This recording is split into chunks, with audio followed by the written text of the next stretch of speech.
നമ്മൾ കണ്ടതല്ലോ. പടച്ചവരെ, ഒരായുഷ്കാലം മുഴുവനും സമ്പാദിച്ചത് മുഴുവനും നഷ്ടപ്പെട്ടു പോയാ എത്രയോ പാവങ്ങളെ കാണുന്നുണ്ട് വയനാടിന്റെ പരിസരങ്ങളിലല്ലോ. ഒരു ദിവസം എത്ര ജനാസയാണ്, 10-40 പേര് മണ്ണിന്റെ അടിയിൽ നിന്നെടുക്കുന്ന രംഗം കണ്ടതല്ലോ. അവരുടെ എല്ലാം പോയല്ലോ, അവരുടെ എല്ലാം പോയല്ലോ. വയനാടിന്റെ പരിസരങ്ങളല്ലോ നഷ്ടപ്പെട്ടു പോയി.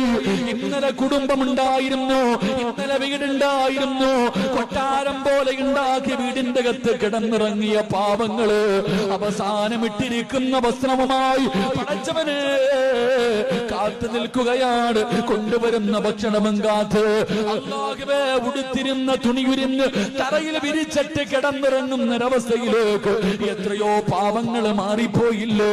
എന്റെ പ്രിയമുള്ള